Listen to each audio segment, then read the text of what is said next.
Come take a trip in my airship. Come take a sail among the stars. Come have a ride around Venus. Come have a spin around Mars.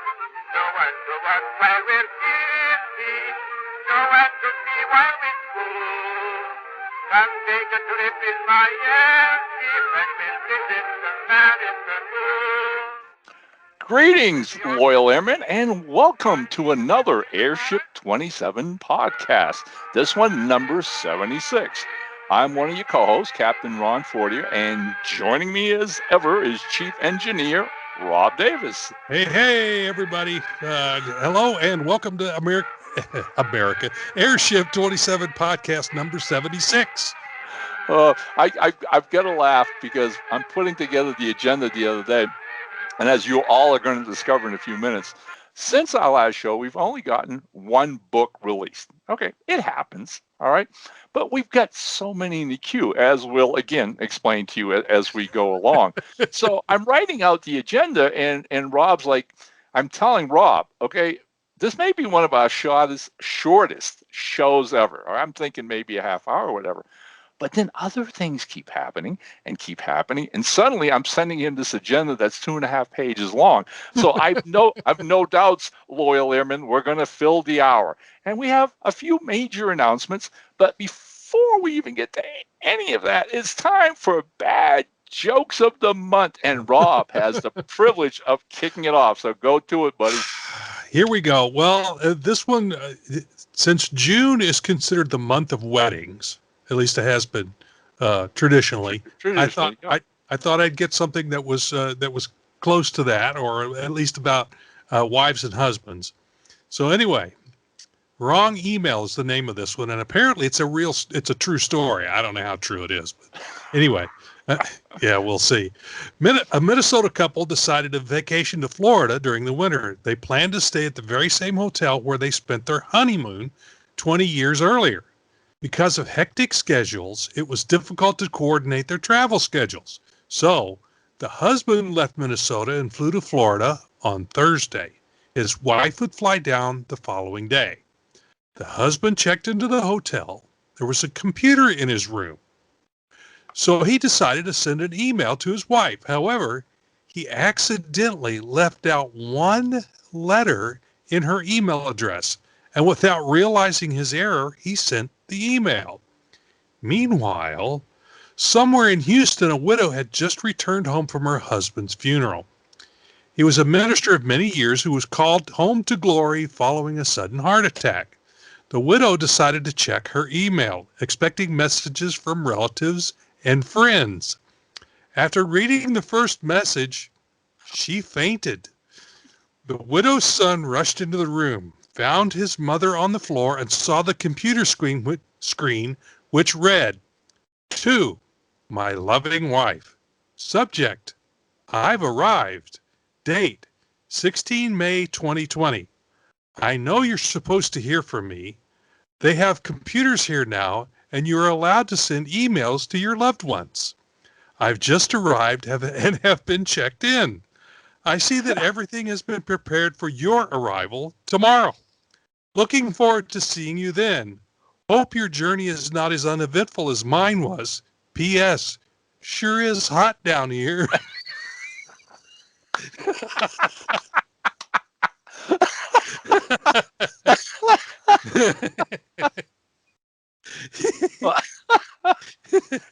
Oh, okay. That I love it because you follow along. You know what's going on, obviously, but that last line wraps it all up. That's brilliant. That's kicker. Oh yeah, you know it. You kind of know where it's going, but you don't. right. So you're good. Pulls the rug out right from under. That is really cool. All right. Okay. Hey, look. When we get ready to send this link out, I'm going to be making a note, and I have been hinting about this to people all along. And this is the big announcement that I referred to last podcast. Yeah. And so I'm going to get right into it, and hopefully not take up a lot of our time here, but just get it over with. And the thing is, I have prostate cancer. Okay. Like Rob, I'm a person who's very adamant about my physicals every year. And obviously, as we age, certain things develop in our bodies, and medical science knows this stuff. And I'd been diagnosed a few years ago with an enlarged prostate. And so as time went on, my PSA numbers would continue to rise and rise. And urologists look at this and they monitor it. I'd had a biopsy like 4 or 5 years ago, and they said, you're okay, blah, blah, blah. Well, earlier this year, the numbers started to rise a little more drastically than usual. And there was a major jump, enough so that it was time for another biopsy. And sure enough, again, the biopsy came back and found a spot, a lymph of cancer on my prostate. So, sitting together with my urologist and a surgeon, we all determined that the best course of action, because I'm in relatively good health for a man my age, weight, and et cetera, no other issues to consider, I'm going to have it removed. And that will happen at the Medical Center of the Rockies here in Colorado on the 1st of July. It's a very common procedure. Rob's gone through it prior. I'm a victim. And Rob and I have been teasing each other about this for the last couple of months or so, because new things have developed, and they've got me doing all kinds of things like Kegel exercises that they give pregnant women, no less, okay? Yeah. To strengthen the pelvic area, all that good stuff. Yeah, I wish I'd had those. After the surgery, I guess my recovery time is typically 6 weeks. Yeah, that's what mine was. Yep. But the surgeon again thinks, again, with my health, I'm still walking 3-4 miles a day. My diet's good. Rob and I were talking this morning. I've gotten my weight down. I'm getting my belly down. All those good things. I could maybe even do that a little quicker, but not going to push it. I'm going to do exactly what the doctor says. Yeah. And so don't push it. Well, I'm making the announcement here. Please understand, okay? Everything's fine. I am in good health. This is a spot of cancer. That's what it is, and we're taking the measures. Didn't they give you an option too? I think I seem to remember when we talked that you could have actually just let it go and keep an eye on it, if I recall correctly. But you said, let's get rid of the damn thing. Right. Excuse as my we know, language. right. And maybe a lot of our loyal airmen are familiar with this. But that kind of cancer, the lymph node kind of cancer, is the slowest growing cancer there is. So one of my options was to wait another 6 months and do another biopsy. Mm-hmm. All right. And if the spot hadn't grown or was enlarged, we can continue like that. Whatever, Right. But my logic was, and again, talking numbers with the surgeon. So, but there's no guarantees that it won't spread or to other parts of my system, my blood, and other internal organs. So obviously the surest way, percentage-wise, to take care of the cancer is to just remove the prostate. And again, Dr. Lee, my doctor, has done thousands of these, and they do them with a robot now. He manages this little robot, right? And I think they're saying the operation itself lasts 90 minutes, about an hour and a half. I'll be in recovery. I'll spend the night in the hospital so they can check me out and keep an eye on me overnight. And then the following morning, if everything's going like clockwork, as I truly believe it will be, my wife will be there to pick me up and take me home. And we'll proceed from there. A month after the surgery, I go back for another PSA test to make sure there's no lingering cancer anywhere. Should there be, then the treatment is radiation right on the spot. Okay. And again, he told me that's so minimal, it's ridiculous. So there you go. Again, my reasoning for making this public, and I'm going to do it on Facebook later after this podcast links, is Rob and I have been pretty much advocates of maintaining your health with checkups, with preventative medicine. And we've talked about colonoscopies on this show. We talked about Rob's prostate, my own lung surgery back 15 years ago and whatever. All right. Please. All right. All of you out there, when you start to get a certain age, especially in the 50s, all right, when you start reaching that 50s, I don't care if you're a guy or a girl, okay, start getting checkups. Yeah. Okay. Just go. All right. Because sadly, like Rob lost his dad to prostate cancer. I have friends who've lost uncles and grandfathers to the same thing. And why? Because they waited too long to go see a doctor. All right. Yep. Most of those deaths could have been avoided with an early medical exam. So, yeah, do it. The thing to do is when you reach about 45, 50, if it's in your family, start early. Start age 40. By the latest age 50, go to your doctor every year. They do the physical exam, and we won't go into details on that. It's no fun. But they do take a blood test that's called a PSA, prostate-specific antigen is what PSA stands for. And what they're doing is checking for it's a hormone or an antigen that's in your blood. If that's starting to climb really quickly, like Ron's was, then you will go and have either a biopsy or, in my case, when we first saw that it was going up, my doctor gave me antibiotics because sometimes that can be indicative of an infection in your prostate. Right. So he gave me those, and it went back down again. The next year, it had climbed back up again, and he said, "No, let's send you over to such and such, Dr. Cupp, who was the guy that was my surgeon," and they did a biopsy. And they take it in a clock. There's 12 different places in your prostate. They take pieces out of it, and they found cancer in 6 of mine. Wow.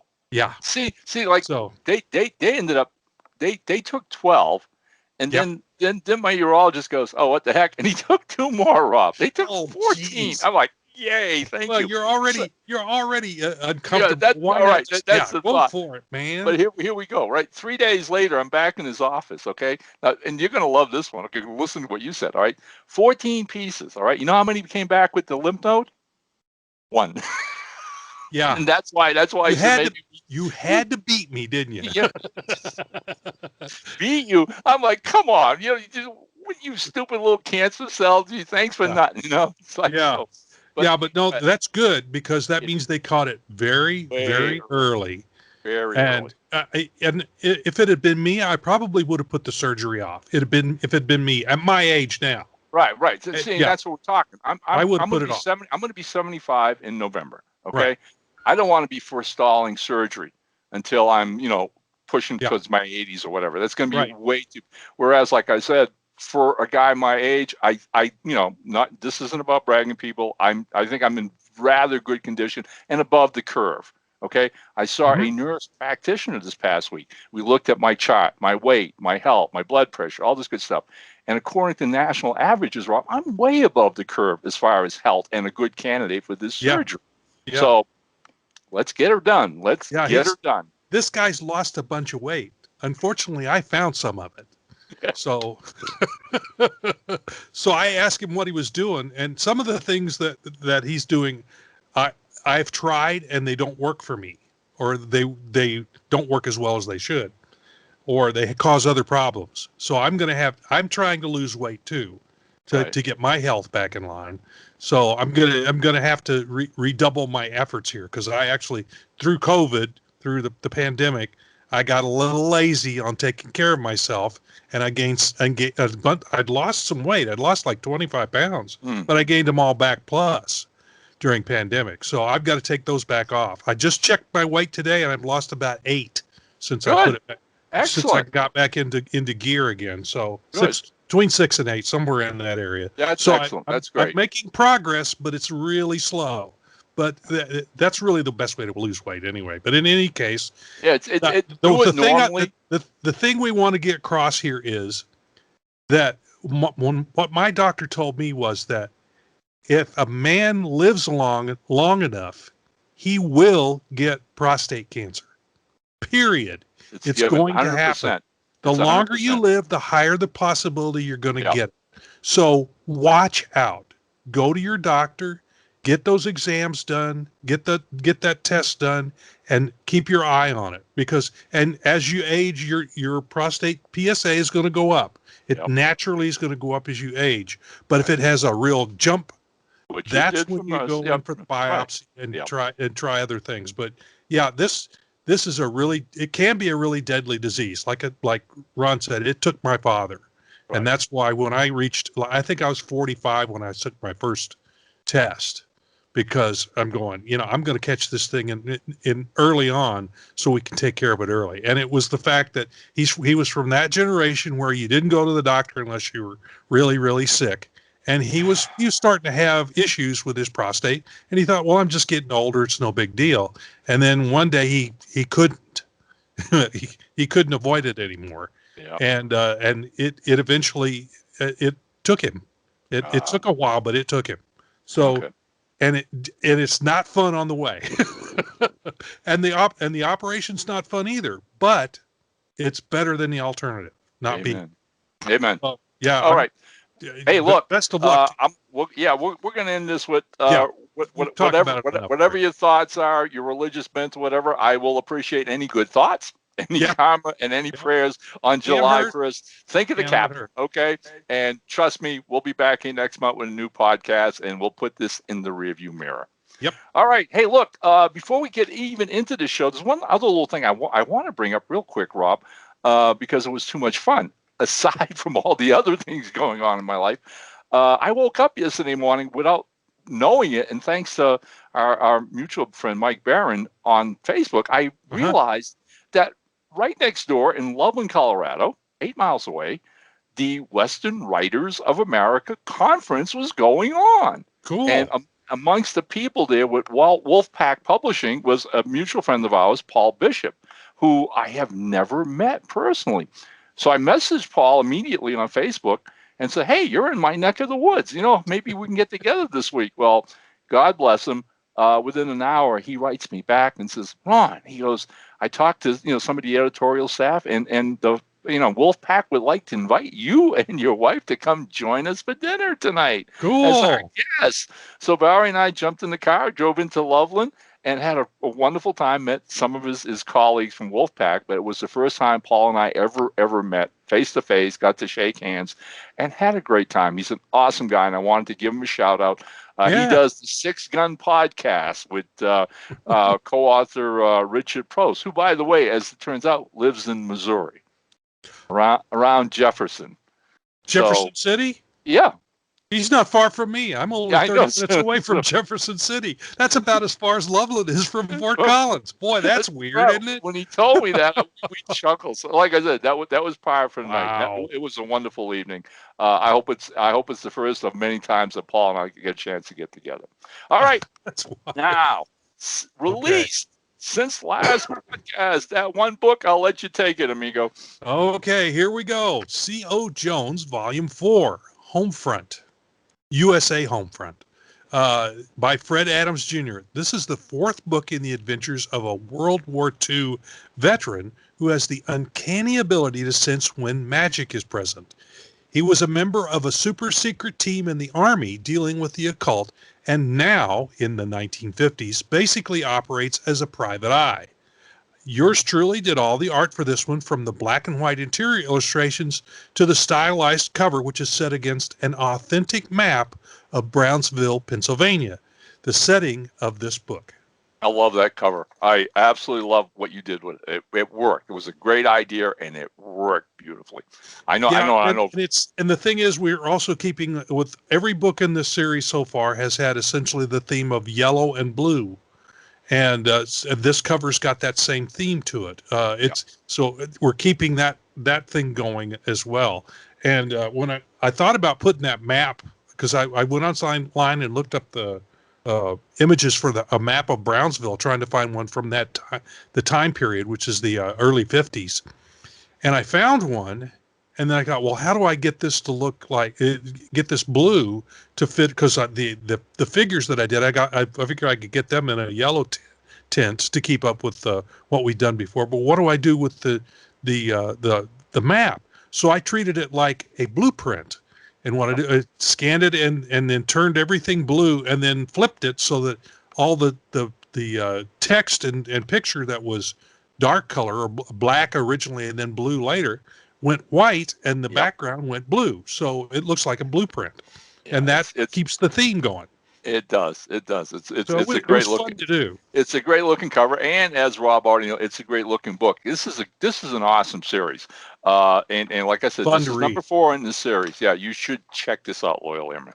All right, so that was it. But again, the queue is filled with stuff coming your way, and we jump to what's coming next. Yeah. All right. Yep. And most likely next will be a Western, a traditional Western, Marshall Horn of Talon's Crossing. Now, this was written by Tyler Offhammer. It's a collection of 3 Western stories featuring the marshal of a small Nevada town. Artist Jeff Cram is doing the interior illustrations, and this is his first work for Airship 27. He has 3 to go, and he's finished with his part of this. We've already gotten him a really gorgeous cover by the one and only Adam Shaw. It's a drop dead cover. Adam never It never ceases to amaze me what he can come up with. It will give him an idea and he'll run with it and just knock it out of the park every single time. He's an incredible artist. He really is. Yep. So be on the lookout for that. Hopefully, maybe, again, like I said, all we're waiting for is Jeff. And Jeff had hoped by the end of this weekend, to start working on those 3 illustrations. He's well aware that, his is the last element to the book. And so, hey, maybe sometimes next week or, whenever we can get this one wrapped up and out to all you loyal airmen.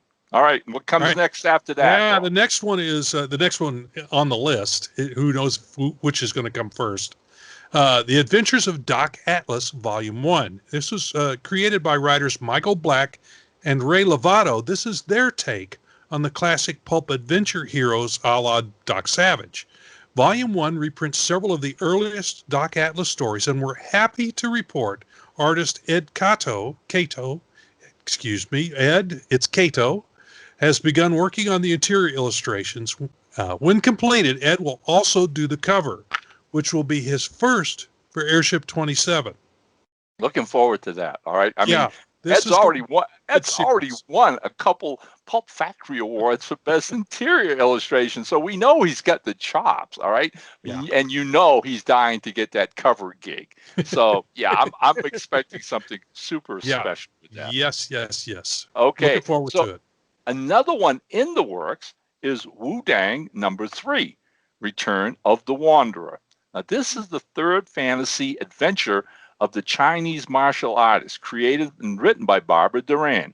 In Book 3, he and several of his companions leave California and return to China to help his father's family.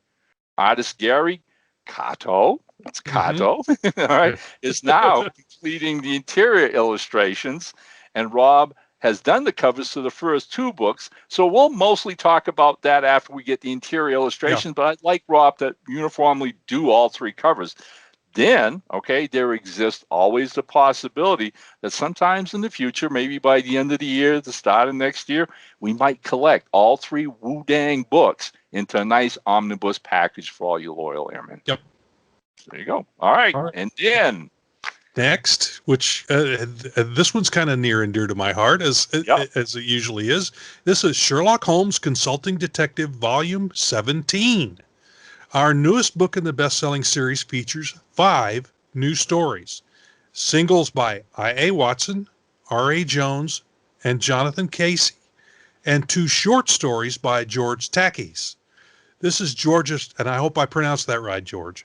This is George's first work for Airship 27. As ever, yours truly is doing the interior illustrations, and gracing the entire package will be a riveting color cover by artist Chris Rowding, and it's already done.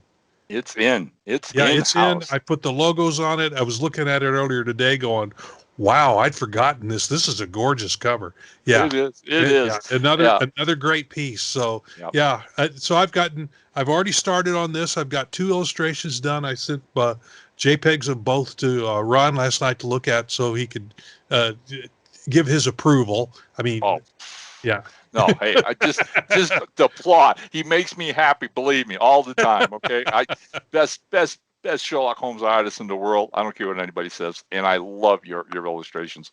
Okay, so then, hey, let's keep it across the pond, if you will.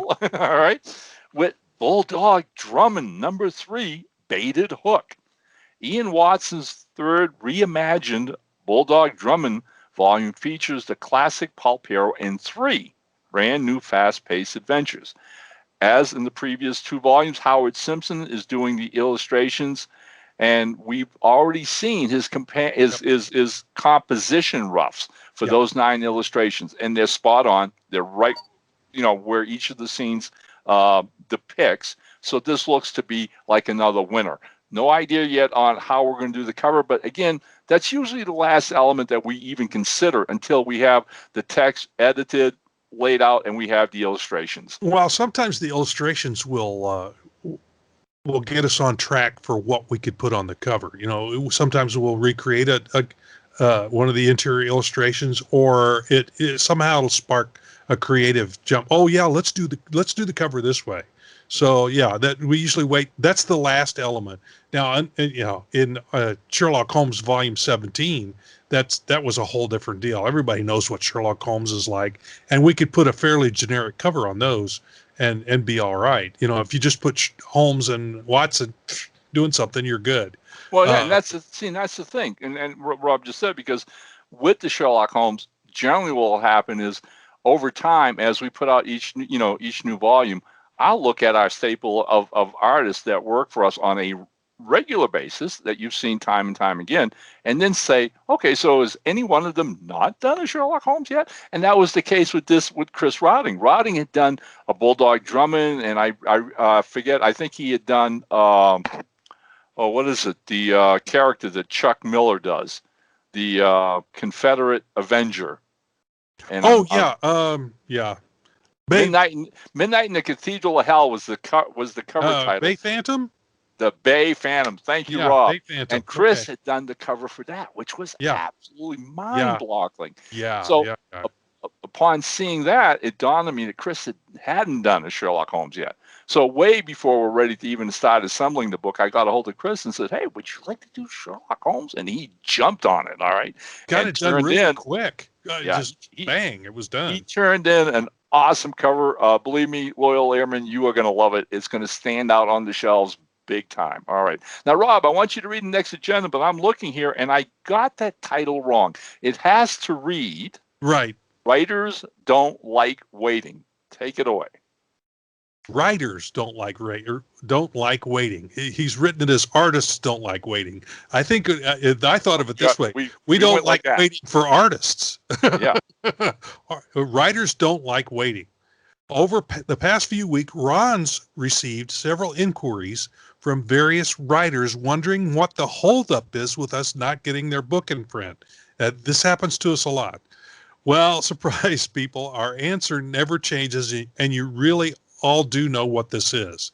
We don't have artists to do our interior illustrations and covers. Rather than push us with your frustrations, and we are all too aware you have them, we have them too, and we empathize with you, a better action would be to help us find artists. Come on, if you've been just writing it for a while, you must know at least a handful of artists, maybe lots of them. Especially if you're in the comics game, you've probably run across a number of artists. So reach out to them on not only on our behalf, but your own as well. Who knows? Maybe when our pitch fails, yours might actually work. Let's turn a negative into a positive, as I always call it, making lemonade from lemons. Right. All of you listening to this podcast can easily be our salesman. All right, please go out there and find us some artists. We really don't like sitting on your books. You writers, we don't like sitting on your stories for 6 months, a year, 2 years. We hate that. All right. Well, but the thing with Airship 27, we could be like the other publishers and not do any interior illustrations. It's not as difficult to find a cover artist as it is an interior illustrator, because that's a different ballgame. But that's our thing. That's what we do. We could drop doing the illustrations inside, but then we've been doing them from the beginning, and that would be a huge change for us. We want these to be more like the old pulps were, which had illustrations in them, and we don't want to deviate from that. We could publish a lot more books because we have a lot of them in the queue. Good stuff too. But Good stuff. Then it wouldn't be an Airship 27 book. It'd be something else. And that's important. So help us out. See if you can, if you know an artist or let us know. Even if it's a fairly new artist or someone who's just trying to get into the biz.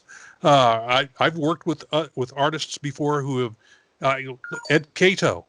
For example, he'd been an artist in the past, and he thought he asked us if he could do this, and he goes, "Well, you work with me?" And heck yeah, we need artists, and we need good ones. And then his stuff started first starting out. It was good, but he's gotten better. He's gotten better and better and better. Well, right now, Rob is actually working with a young high school girl who's a freshman, finished her freshman year in high school. Okay, and very, very crude, very rough, okay?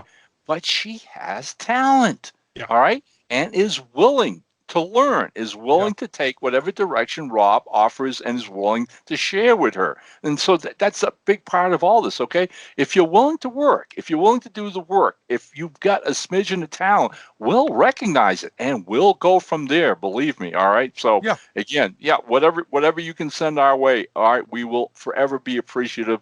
And again, I understand writers' frustrations. I am a writer myself. I have got several projects out there now with other publishers that have been out there for over a year, 2 years now. All right. It's pretty much the nature of this game. And I do the best I can to stay patient because I understand what those editors are going through and what those publishers are going through.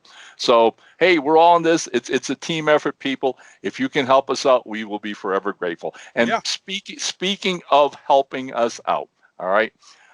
Recently, I've had a couple of submissions sent to me, which came as a rather surprise to me, all right, because they were written in present tense. And somewhere along the line in our submission guidelines, I have stated that I would prefer only stories done in the past tense, all right? Now, I understand that anybody can make an argument for why you want to use present tense, and maybe there are editors out there who feel comfortable with that, and that's well and good. But again, hey, this is my chair, this is my house, all right? And I can't, Rob, there's something about present tense that I can't wrap my head about as I'm reading the story and trying to get into it. So I'll give you an example, okay? Present tense, you'd be writing something like, so he jumps behind the shrub, bullets fly over his head. He turns around and yells to Pete. Pete gets up and throws him, and it's like, boom, boom, boom, right there, right there, right there, right there, right there. Whereas I much prefer he jumped behind the shred. Bullets flew over his head. And, it's like, this has happened. You're telling me a story. You're not pulling right into over his head, or flying. Yeah. Bullets are flying over his head. Yeah. Oh, yeah. Okay. Yeah. I personally don't have a problem with that, but I think it feels better, for lack of a better way to put it. It jars me. On a a personal level, it jars me. And people, let's face the facts here, okay? In my lifetime, I have read thousands of books. All right, thousands. All right, and I've read every tense known to man. But past tense to me seems like storytelling. It's what storytelling's about, and I get that, and I appreciate that. All right, so again, I had to go back to both these two writers and say, hey, look, I'm really sorry, but you need to redo this in past tense. But another thing that's difficult sometimes to do really well is first person. Oh yes, those are tough. Like Mickey Spillane's Private Eye, Mike Hammer. I walked up on the dame and I rapped her one up against the side of the head. Yeah, that's a legitimate storytelling style, but it's hard to pull off really well. It is. It's really tough, and if somebody's not doing it well, it really jars me. So that second. I think. I look back on it, Rob. I think in my entire career of writing, from comics to prose to short stories and novels, I think I've written maybe all of 3 stories in first person. Mm-hmm. And it really took an effort. I had to do a whole lot of research and homework first because I had to, play the part. That's what you do when you do first person. Okay, I had to be that character. And it's not easy, all right? Because you have to be aware of every place in the story you're going so that you don't follow up with something you already said in the first half of the story that doesn't gel with the second half of the story. Again, and that's the other thing. So I much prefer third person when I write. I want to tell you a story. Again, I've read first person stories for those people who can do it. Like you said, you named the classic example, Mickey Spillane. Yeah. Yeah, we're talking about. Would you consider Sherlock Holmes with Watson first person? Yeah, that's first person. And Yeah. one of the reasons why I've never been able to write Sherlock Holmes, Yeah. because I can't mimic Watson's voice. All right. Where you got to get that. You got to get that down. Yeah. If you can't be Watson, then that story's going to fall apart. It's totally going to fall apart. All right. It won't read properly. He's his chronicler. He's his Boswell, and he's the person. To have people doing it. And he's the person who brings you and me, the reader, into the story. Mm-hmm. Okay, so he's not the elite, the egocentric Sherlock Holmes oddity. Okay, because writing from his perspective would lose all of us immediately. Okay, of course I solved this. They didn't know what the hell they were doing. Despite the fact that there are some stories that Conan Doyle wrote that are from. He's not likable. Is narrating. He's not likable. Holmes is not a likable character. That's part of his mystique. Whereas Watson is this lovable, loyal friend, and that's who we all want to be. So it's much easier with his voice bringing us into the story. Yeah. So it's not that we're against first person. It's just that it's tough to pull off well. Yep. So you're probably better off going with a more omniscient or a third person point of view. You make your narrator outside the story. Yep. Rather than a participant inside the story. But if you tell it well, and Fred Adams does that in some of his work as first person. Yeah. And that's it. Okay. There are no. There be able to do it well. Right. There are no rules in concrete. Okay. You send me something of quality, and we will make an exception. Okay. That's why I brought it up. But at the same time, I'm saying we also do it. It's not something we're going to say no to, but it's tougher. So if you're going to do it, really rise to the challenge. Get the challenge. And fortunately, everyone we're working with are very, very talented writers, so it's not that big a deal. But if you're thinking of submitting something to us, you're more likely to get past the door if you send something in third person. If you're watching the show. If you're watching the show, pay attention. One of the things I always learned in school, Rob, especially by the time I got to college, was know what the teacher likes and what they don't like. All right. And if you're a smart student, then you know where you're going in that class. All right. Giving them things they don't like. Know who your audience is. Right. Yeah. Exactly. Always. Who your audience is. Yeah. All right. And play okay. Hey, look, we're getting to the part of the show where usually we say, oh, no questions, and we move on. But not this month. Yeah, knock on wood. All you great people out on Facebook land and Loyal Airmen, send us a bunch of questions and some really good questions.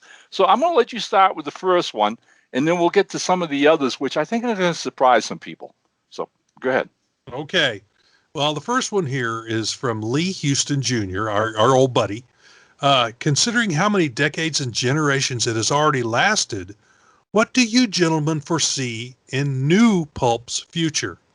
Well, as I've mentioned in the past, I foresee computer video games becoming the next big entertainment venue for stories. As with other media developments like comic books, radio, moving pictures, television, paperback books, Pulp will infiltrate that new way to tell stories and become a part of it. That's the next big thing I see is we're already kind of moving toward storytelling in video games. These are first-person games where you get into it and you're participating in the game, but there's a basic story underneath, and your choices inside the story dictate where the story's going to go. I can see that being the next big storytelling thing. Right. The media is waiting. The media is really waiting for new pulp. Okay. Yeah. It doesn't know it there's yet. probably been some already that I just am not Well, aware of. well. So let me. Yeah. Because I was looking up at my bookshelf and I wanted to mention this right off the bat. Um, one of the finest new pulp writers going out there is British writer George Mann, and George writes several different series, Robs, and most of them are what we would call new steam pulp. No, Okay. yeah, okay, New steam pulp. Okay, because he uses steam, steam pulp, steam fiction, steam science fiction, whatever that label is. Steampunk, Okay, yes, steampunk, steampunk, yeah, definitely steampunk. And one of his series is of a masked Avenger after a World War I called The Ghost. All right, and he has written 4 ghost novels. I have them all. I've read them. I've reviewed them. I think they're fantastic. I'm a huge fan. And towards the end of last year, George announced online that he is working with a producer to do an animated ghost series for streaming. All right. So there cool. you go. All right. So that would definitely be a switch from a new pulp character to media, to animation, which I think is awesome. Okay. Yep. While we're on that subject, let me just say I heard just last night from one of the production people involved with Brother Bones and turning that into I some was going kind to of ask you about that. I'm glad you okay. brought it up. Okay. All right. So here's the latest. Okay, they are still looking for a location, a place where they can actually find scenes and start any kind of production, shooting, all those kind of things. And initially, because the producers from Oklahoma and the directors from Texas, they had thought to work in Oklahoma. All right. And they had actually scouted locations. But apparently, over the last year, there has been a change in politics. And as much as I hate to trip over that, it happens. And Oklahoma, according to what I was told last night, is no longer offering some kind of tax credits for film companies. Huh. All right, or what they had in mind, all right, that was going to make it feasible for them to film there, all right, which was a major setback. Oh, no doubt. Yeah, so they got a hold of me, and basically the first thing, that I was told was, Ron, it's been a long time, please, we haven't given up, we're still hanging in there, we still want to get this done, but this was a setback. So now, and you'll find this interesting, they're looking at 2 states, all right, to see what kind of offering they have for independent film companies, et cetera, et cetera. Obviously, you look for any break you can get cash-wise. Right, yeah. Of course you do. All right, one is New Mexico, which I find intriguing, okay? Yeah. And the other one is Illinois. So, hey, well, Chicago, I think whatever. Illinois, Chicago is open to that sort of thing. That it's they do a lot of second, TV shows. second city as far as radio and TV went. Right, right. Yeah. So that's where we are with the latest with Brother Bones, and I thought I'd bring that in. But I really believe that it's only a matter of time before we're going to see some kind of novel, short story, or new pulp character make it into the media. And I think you're right about video games. I think some of these characters are custom made for video games. Yep. So yeah, Lee, you know what? I see the next 10 years. Excuse me. I see the next 10 years for new pulp to be really exciting, really, really exciting. It seems like every year we're getting new writers and new publishers. We're getting new publishers into this business. I mean, there must be something going on there if there's other people wanting to jump in the pool. Charles Milhouse has been a writer of the Captain Hawkland series for maybe 5, 6, 7 years. Okay, but it was only in the last 2 years or so he took that writing career and turned it into his own publishing outfit, which is Stormgate Press. And what does he do coming out of the chute after 1 year publishing? He wins several Pulp Factory awards. I mean, here was a company that wasn't there 2 years ago, and now he's walking away winning awards.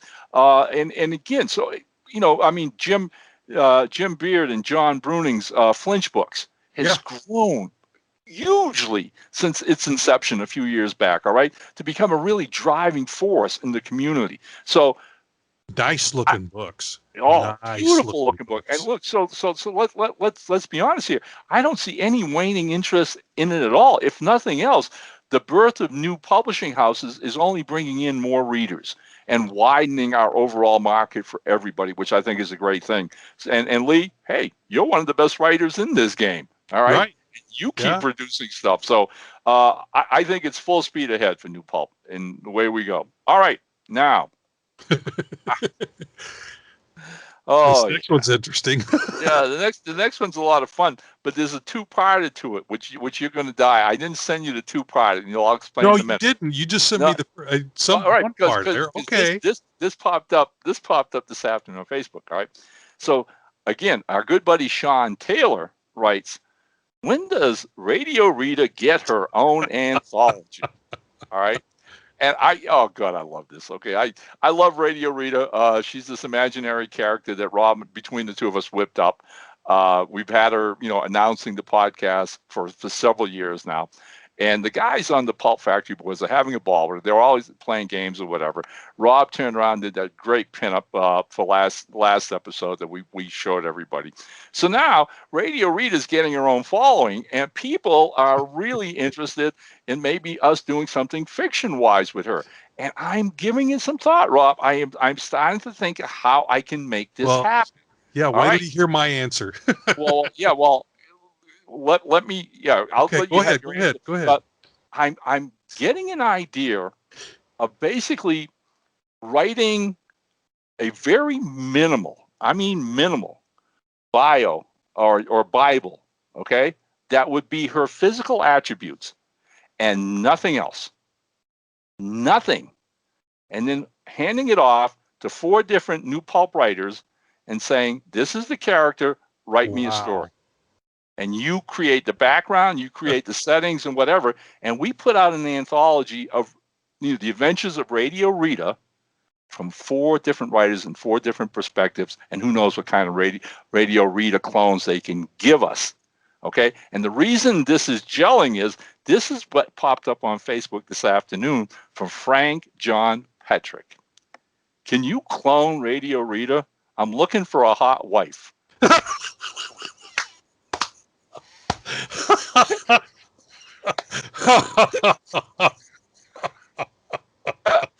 Oh man. Okay. All right. So hey, the floor is yours, my friend. What are your thoughts? Oh, okay. Well, mine was a one-line answer. And the question is, when does Radio Rita get her own anthology? My answer, when we get stories and art for it. There you go. It could be an interesting venue for stories. So right. So here we go. So pay attention, loyal Emery, because you all heard it here first. This could easily have been the beginning of a new Airship 27 anthology, The Adventures of Radio Rita. I'm open. I'm open, guys. Okay, I get 4 writers, all right, who really want to do a 15,000 word Radio Rita adventure, and we'll put this book together for you, and we're going to have some fun. We're really going to have some fun. And it's really ironic that it plays into the first question we got for this episode, which is from, again, our old buddy Jamie Ramos, whose question was, who are your favorite new pulp heroines? Now, understand, Rob, what he is saying basically is none of the old female pulp heroines. Oh, yeah, new pulp heroines. Who are your favorite new pulp heroines? Now, I'm reading that initially, and I went, oh, gee, that's really tough because there aren't that many. Oh, boy, was I wrong because I didn't give it enough thought. As the day went by, and I kept playing in my head until finally, all of a sudden, I'm going, that's not right. Here we go.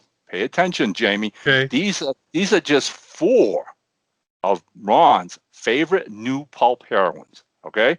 And I got to start off with the Black Stiletto, as created by fiction thriller writer Raymond Benson. If you're not familiar with this story, Rob, this is the story of Judy Cooper, who in the 1960s learns martial arts, dons a black costume, and becomes an Avenger, a superhero, like a la Batman, a female Batman. I've seen that. I've seen the name somewhere. I haven't read any of the stories, but they are amazing. They're fantastic, and it's a 5-book series. All right. All right, I have read every single one of them, and buddies like ours, Andrew Salmon, has raved about these things. The Black Stiletto is easily one of the greatest new pulp heroines ever created. Kudos to Raymond Benson, all right? So then, little known, all right, there's a new pulp writer named Jerry Gill, who for several years now has been writing a series called the Vic Challenger series. And he's been kind enough to send me a few to read and review. Well, Vic Challenger is the nickname of his character heroine, Victoria Custer. Okay? So, again, Okay. a great character, exceptionally well done. I recommend all you loyal women go to Amazon and check these out. All right. Now, a little more close to home, a name you'll recognize, all right? In the last year and a half, very New York Times best-selling author Max Allan Collins has started a new series, all right, with a female police chief, all right, named Krista Larson, all right? She first appeared in a murder mystery called The Girl Most Likely, and then within 6 months followed up in a sequel called The Girl Can't Help It. And I believe, aside from his old comic character of Miss Tree, I really believe this is Max's first new female hero. All right. New pulp. Max is writing new pulp. This is a new pulp hero. So here we go. So now that's 3. All right. And finally, the 4th, which again is a series that I absolutely love. All right. There is a writer online. She's on Facebook. Her name is Robin Bennis, and she writes steampunk airship adventures. And about 2 years ago, all right, she created a female captain named Captain Josette Dupre, all right, captain of the Airship Mistral. And she appears in a book called The Guns Above. Amazing alternate world airship. And then this past year, followed it up with a sequel called The Fires Above. Captain Josette Dupre is very much like a female Horatio Hornblower. Only in a world of naval airships, all right, and dirigibles and fighting enemies and air battles. It's brilliant. So, hey, I proved myself wrong. There are some great new female heroines out there, and I just named 4 of them, and I recommend you loyal women go out and find them. I've got 2 you didn't name. Okay, go for it. All right, I love this. I didn't see it as necessarily, I didn't read the word new pulp in there. So I started off with Domino Lady, but that's old pulp. Right. So she immediately comes to mind. But I have a soft spot for the gals in Ron's Boston Bombers comic series. They're pulp. Yeah. They're actually kind of pulpish pulp. Essentially, they're a female version. The ladies in this are a female version of Doc Savage and his cohorts set in an alternate universe. I'm hoping sometime late this year or next, I'll get the time to start drawing the next storyline Ron has cooked up. So stay tuned for that one. We'll keep you up on that, but probably later this year. Another one is, and this was another comics character, Athena Voltaire. It's another fun, pulpish character I enjoy reading about by our pal, Steve Bryant. So there's another one that you wasn't in your four. She actually crossed over. She actually crossed over into prose because he did an anthology, which I actually wrote a story for. So, all right. Yeah. Right. So definitely. So there you go. So we're talking we're just giving you like 7, maybe. Yeah. All right, off the top of our heads. So Jamie, it was a great question and really put me and Rob put us to the test, okay, to look at what's out there and hopefully to share it with all you loyal airmen who may not be familiar with some of these books or series, all right? They're excellent. They're brilliantly written. Please go out and find them, all right? And as Rob says, we're really excited to be working on the 2nd volume of Boston Bombers, which hopefully we'll get started by the end of the year and get into real production next year sometimes. Okay, and we got one final question. This one snuck in under the door. Yeah, I'm going to let you read it. Okay, this one's from our pal out in Oregon, Gene Moyers. While many people have been vaccinated, many others have not. What kind of turnout at the convention, Windy City, are you expecting? I am really looking forward to a great time. I hope many others attend as well. My suspicion is that attendance will be above average, above normal. Everyone's got a pent up interest to get out there and see and meet people. Most people, I think Illinois is one of the states that's gotten a good high percentage of vaccinated people going. Ron and I are vaccinated. We'll have masks and wear them when we need to. Hopefully by September very little we'll ever need them for. Right. But it may be still a requirement. I don't know. By then, who knows? But in any case, I'm expecting at least normal attendance, if not better. Yeah. So I'm I've got a little more to say about Windy City here after that. It comes under the anything else that Ron usually puts at the end of Okay. this. No, but So I've got we're a few agreed. comments there. I don't think it's just, and I think it's every convention this year. I think it's every I'm comic book hoping, convention. yeah. I mean, I started off the show talking about the fact that the Western Writers of America are meeting over in Loveland, even as you and I are sitting here talking, all right? And in talking with some of the editorial staff from Wildpack, they say the place is mobbed. They say the place is packed. Okay. Yeah. All right. And there's no mask restrictions here in Colorado. All right. It's an honest system. If you've had your shots, you don't have to wear a mask. Yeah. Okay. Same here in Missouri. Yep. Right. So, although I think we're a lower percentage than many other states are, but the mask mandate's gone. I mean, we're looking at another free comic book day this year, which will be held in August. Yeah. Okay. Okay. You're going to Kansas City. Yeah. You're heading off to Kansas City, Yep. and again, you and I together will be doing Windy City. I'm going to do the free comic book day here. The local FocoCon is being set for November sometimes. Is it? Yeah, I know they were working on that, but I wasn't right. sure when it Yeah, was going to they hadn't picked the date yet, but it's looking like now it's going to happen the weekend after the Rocky Mountain Con in Denver. So boom, boom, boom. Look, people, okay, a lot of people have been clawing the walls and getting cabin fever like you cannot believe. Yours truly. Yeah. And we want to get back out there. We all want to see our friends and our colleagues and our fans and all you loyal airmen out there. And you know what? Hey, I'm telling you, Gene, I totally believe that all the cons this year are going to be blowouts. I really, in my heart, believe that. And so much the better. So much the better. I think we're going to have a blast. Well, and I hope so. And I'll tell you why. And like I said, the next topic Ron leaves at the end of every episode is there anything else? And sometimes I have nothing. This time I've got a couple of items. So let me scroll down here a little bit. Okay. Speaking of Windy City, Airship 27 will be at the show in September.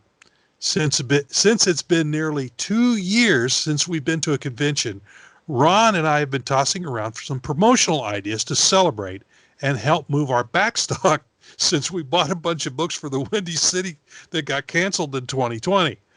I know this is pretty far in advance, but I wanted to get this into people's minds that if you're going to go to Windy City, give thought to what books you want to make sure we have. There's only so much room in the cargo area of the Airship 27 shuttle for books. I also have some premium giveaways for the show we'll be giving to fans who buy multiple books.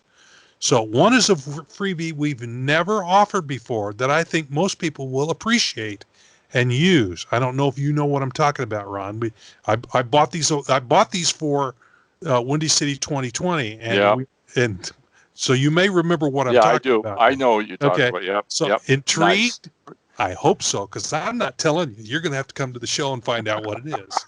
But it'll be something it's something very useful, and something not. And it's not what we've offered before. We've offered.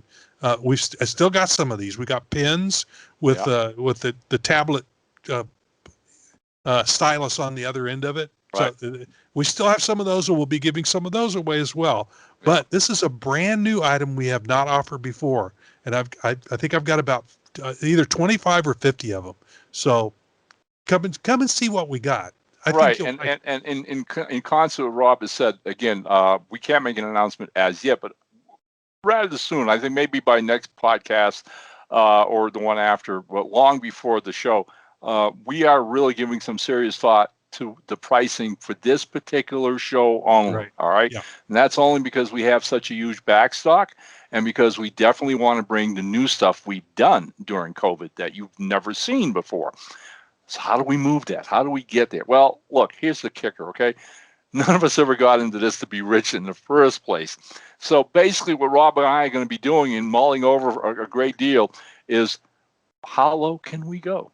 How low can we drop the price on books, even new books, okay, to entice you to come to the show and make sure we don't end up having to take them home, all right? So, again, please pay attention to the show. Please come back every month because eventually we will make an announcement on what the actual prices will be. And it's going to be a one-time, a one-year thing. Yeah, and it might be a special offer, like if you buy this many books, we'll knock it down to this. Or we're still talking about a bunch of different ideas about what we're going to do. So we're not sure what we're doing yet. We want you to be happy at the show. We want you to come, definitely to come in big numbers, and to go away with a really nice treasure package of books. And that's what will make this show really special. It's our comeback year for all of us, our colleagues, our fellow publishers, and everything. Yep. And you come to that show, you will be very glad you did. Yep. All right. That's it. Okay. Now anything else at all? Okay. Yeah, I still have one more paragraph here. Do it. Okay. Buddy. For fans in the Kansas City area. Again, this is a little in advance, but some people may be watching this just before the show. Right. For fans in the Kansas City area, I'll be at Planet Comic-Con the last weekend in August, set up in Artist's Alley. Again, if there are Airship 27 books you want me to bring, let me know. I'll be focusing on comics items and books I did the cover and or illustrations for. But I can and will sell any and all other Airship 27 books there as well, but I'm limited on the space that I have. I just need an idea which ones you'd like me to have on hand, since I cannot possibly bring or display everything on my 6-foot-long table in Artist's Alley. Unlike in Windy City, where we have 2 big tables to put stuff on, I can only. It costs a lot more for a table and in Artist's Alley at Planet Comic-Con, so I can only afford one. And that doesn't leave me a whole lot of room. Now I'm figuring out some ways to go up with some of the displays rather than just on the tabletop. So I can get a little more on there, but I'm limited in how much I can also fit in my little escape that I drive to and from conventions. So the Airship 27 shuttle, I call it now. But yeah, let me know. I know there's one lady who comes to my table every year. And I don't think she watches the podcast or watches our Facebook page, but she always wants certain Airship 27 books. So I'm gonna try to take as many as I can fit in. Maybe one copy of as many books as I can squeeze into the escape. But if you want a particular book or you're looking for several of a particular book, let me know. I'll make sure they're in the boxes. And make sure they come along with me. Again, this is a little in advance, but start thinking now, and then by the time the show pops up, and you can let me know what you're looking for. Okay. We're talking like this, and it just brought to mind. Valerie and I were just thinking about this the other day. You probably remember when I bring it up, just prior to COVID striking, I had decided to get a new banner made. And I did. Yeah. And that was at COVID stuck, and it's still in the case. That you did. That's never untaken it because you made a new banner. I made a new banner. I never went to another show since. So again, I'm looking for. Valerie goes, "Do you even remember how to put that thing together?" I said, "I'll figure it out." Let me tell you. All right. Oh, yeah, because you never set it up before. No, I haven't, not once. So yeah, there's a lot of things are going to be happening here. All right, hey, look, it's my turn, buddy. We're there, okay? Yeah. Okay. And I only read this once, way back early in the week. So bear with me. I'm going to try to pull it off as best I can. Okay. Frank's wife, Betty, all right, comes rushing in his house one day and tells him she just won this radio contest for this trip to Africa for 3 people.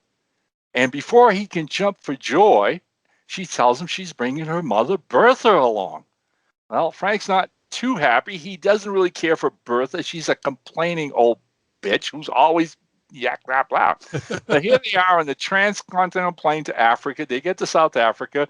They get bused to Kenya, and they're going to go on safari. Well, Bertha complains all the time on the bus. It's too hot. She's too crowded, this and that. They stop at these villages, and they see natives dancing, and it's too noisy. It's too loud. It's too dusty. She's driving them crazy. She's driving the guides crazy. And so now they're out into this veldt, into the jungle deeps of Kenya. And the guide tells him, look, he says, I know, he says, we have guns here and you're all protected. Okay, this is the typical, tourist safari. But he says, this is Africa. All right, please. When you go to your tents, stay in your tents. Do not leave your tents until sunrise the next morning. All right, so Frank, everybody goes off to bed. The fires are still burning. The guides are there. Middle of the night, Frank was awakened by his wife, Betty. She's crying. What's the matter? She said, I went to check on Mom. She's not in her tent. He goes, what? She goes, she's not in her tent. He goes, that old bat. He gets up. He goes and gets the guide. So they all start going out with flashlights, right? Well, Betty and Frank are ahead on one side, and they come to the clearing, and they hear this lion roar, and they stop. And they peek around the tree, and there, in the middle of a clearing, under the moonlight, all right, is this huge lion, fangs dripping out, and not 10 feet away from him, looking him straight in the eye, is Bertha, all by herself. And Betty turns around and looks at Frank. She goes, Frank, what are we going to do? And Frank goes, hey, look, that lion got himself into this mess. Let him get himself out of it.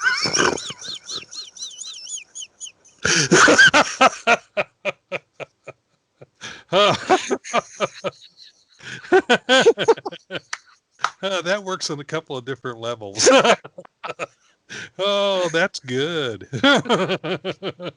Bad joke number 2. Oh, hey. So, hey, look, here we go, right? We've done it, buddy, for what was going to be a slim show. Right? Yeah, with one book to talk about. Yeah, and then thanks to everybody who sent us questions. They were really good questions, all of them. And it's really fun to do that and to let us share with you some of the good stuff that's out there, all right, and doesn't get enough recognition. So, some of the titles that Rob and I talked about are quality books and stories and comics and whatever. So go find them, enjoy them, all right? Yep. Yeah. And that's it. We're wrapping it up. Hopefully, the good Lord willing, I will get through my little speed bump in the road. And we'll join you all at the end of July for episode number 77. Hopefully you'll feel well enough that you should be able to sit and talk with us again next time for an hour or so. Right, as long as I don't go wrestling lions like Bertha does. Yeah, I kind of feel sorry for the lion. Yeah. All right, buddy, you go ahead and sign us off. All right, this is Chief Engineer Rob Davis signing off. And as ever, Captain Ron says, down ship.